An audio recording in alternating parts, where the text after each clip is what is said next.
Bem-estar com Roberta Zampetti. Oferecimento Nucleohematologia e Oncologia. Ciência para toda a vida. Hematologia.com.br. Roberta Zampetti, bom dia. Bom dia, Paulo Leite. Bom dia, ouvintes. Uma das questões que o vice-presidente, o ex-vice-presidente José Alencar fez com que todos nós participássemos nessa discussão longa da vida foi a questão da fé e do Deus de cada um. Ele sempre falou muito da fé que ele tinha em continuar vivendo e escudou-se nessa fé para prolongar a sua vida, sempre no ponto de vista de que a energia reciclada nos faz chegar mais longe. É isso mesmo. Ontem à noite, Paulo, eu estava pensando justamente nisso, na questão da fé do José Alencar. Aí eu reli, várias entrevistas.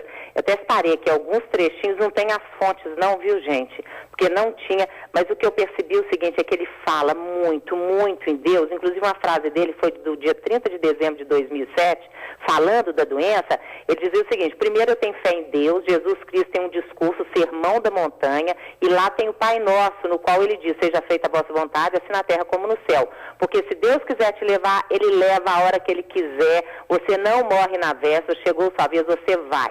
Agora tem que respeitar os médicos que cuidam de você. Isso é palavra do ex-vice-presidente, palavras dele. Agora, como ele queria muito viver, né, Paulo Leite, com certeza a fé ajudou muito. É aquela questão, pedir ao papai do céu e ele atende, né? Há estudos que comprovam que a fé já até curou. Agora, é evidente que ele teve acesso a tratamentos de primeiríssimo mundo e isso ajudou também. Mas eu estava pensando nessa questão de Deus. E normalmente as perguntas que as pessoas se fazem, né? Quem é o Deus que eu acredito? Qual é a relação que eu tenho com ele? É íntima, distante, morna? Aquela que a gente só procura quando precisa, né? Aí eu fui buscar Jung, eu admiro muito o Jung, que é o criador da psicologia analítica. Ele falava que a ideia que temos de Deus é formada na infância e que essa imagem iria influenciar toda a nossa vida, mesmo que quando adultos nós deixássemos de acreditar em Deus. Ele dizia que a relação que temos com Deus dependeria da relação que tínhamos com os nossos pais, mais amoroso e próximo ou mais rígido e distante, né? Aí eu li uma pesquisa que eles fizeram com crianças de 5 e 6 anos, de pequenos vilarejos do leste europeu, eles pediram que essas crianças desenharem Deus. Elas viviam em lugares, assim, isolados e não eram expostas à mídia ou influência de igrejas. Aí todas elas, Paulo Leite, desenharam Deus com os traços dos pais, as qualidades dos pais. Aí você já ouviu, né, alguém falar assim: papai do céu, não é? Sim. Olha para você ver aí a relação afetiva, né, que a gente cria com Deus.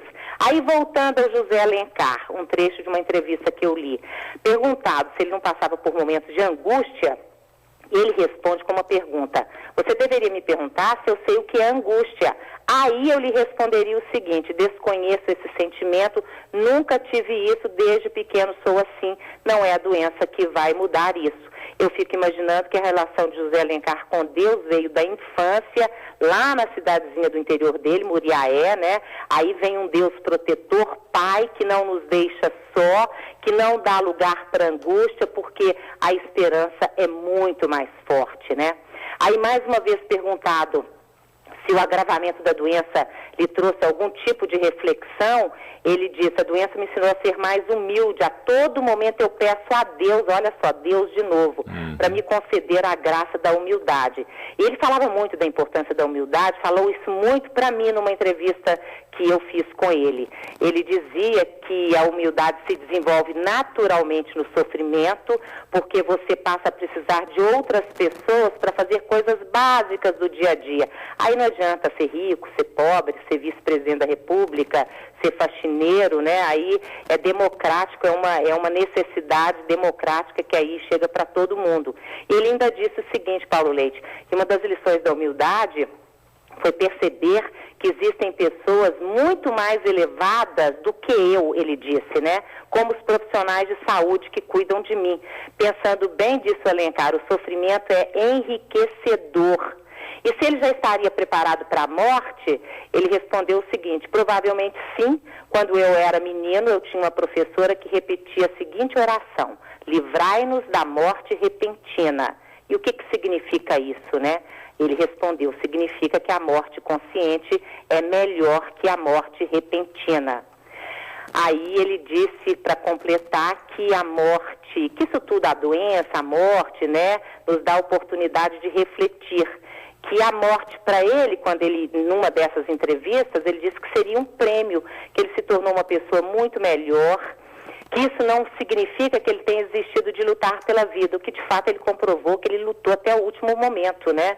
Mas ele falava que a luta é um princípio cristão, inclusive, que ele vivia um dia após o outro de uma forma plena. Olha que bacana isso, né?